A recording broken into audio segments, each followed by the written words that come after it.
So ఎంతమంది అబ్బాయిలు propose చేశారు ఇప్పుడు? అంటే ఎన్ని డీఎమ్స్ వస్తా ఉంటాయి మీకు ఇన్‌స్టాలో? అంటే నేను ఆ! చూస్తూ ఉంటాను. చాలా చూస్తూ ఉంటాను. చాలామంది ఫ్యామిలీ మెంబర్స్ కామెంట్స్ పెట్టేవాళ్ళు ఉంటారు. సో సీరియల్‌కొచ్చిన తర్వాత ఇంతమంది ఉన్నారు అంటే మీ కాలేజ్‌లో ఉన్నప్పుడు ఎన్ని ప్రపోజల్స్ వచ్చినాయి? అంటే మీరు కాలేజ్ మర్చిపోలేని ప్రపోజల్ ఒకటి క్రేజీ ప్రపోజల్ ఎవరికైనా సరే ఉంటారు. బట్ ఒక క్రేజీ ప్రపోజల్ అనేది ప్రతి అమ్మాయి లైఫ్‌లో ఉంటుంది గదా! లైక్ అలాంటి ప్రపోజల్ ఏదైనా? అలాంటిదేం లేదు. ఆహ్, నేను నాకు ఇద్దరు ఫ్రెండ్స్ ఉండేవాళ్ళు నా కాలేజ్‌లో. సో, మేము ముగ్గురు అంటే ముగ్గురు ఒక చిన్న పిల్లగా అంటే చైల్డిష్ మెంటాలిటీ ఇంకా పోలేదు అప్పటికి.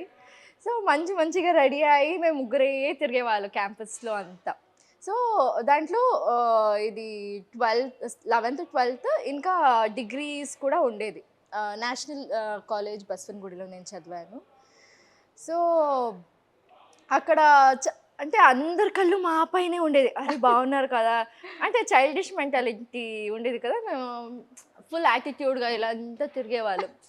అసలు మేమే క్వీన్స్ అన్నట్టు తిరిగేవాళ్ళం. సో, చాలామంది వచ్చి ప్రపోజ్ చేయడానికి ట్రై చేసేవాళ్ళు. మేము వాళ్ళేమైనా లెటర్ ఇస్తే వాళ్ళ ముందునే చింపి అసలు దాంట్లో ఏముంది అని కూడా చూసేవాళ్ళం కాదు. మూవీస్ అన్ని చూసి అలవాటు కదా!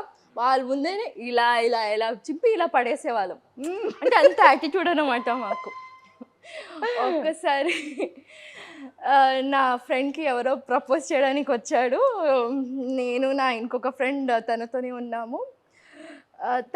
తనని ఇంప్రెస్ చేయడానికి వచ్చి అతని బర్త్‌డే అనుకుంటా చాక్లెట్ ఇచ్చాడు. తను సైగ చేసింది తీసుకోవద్దు అని. నాకేంటి చాక్లెట్ కావాలి.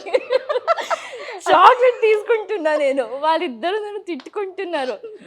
ఆయన నా వెనకనే వస్తున్నాడు. చాక్లెట్ తీసుకో అంటే, ఓకే అని చాక్లెట్ తీసుకుంటున్నా.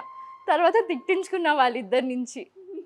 అతనేదో ట్రై చేస్తున్నాడు అంటే, "నువ్వు చాక్లెట్ తీసుకుంటున్నావా అతని దగ్గర నుంచి" అని తిట్టారు. సో, అదొక గుర్తుంది. సూపర్ చాక్లెట్స్ కోసం. సో అంతే. అంటే ఆ టైంలో ఫన్నీ టైం కదా! అంతే.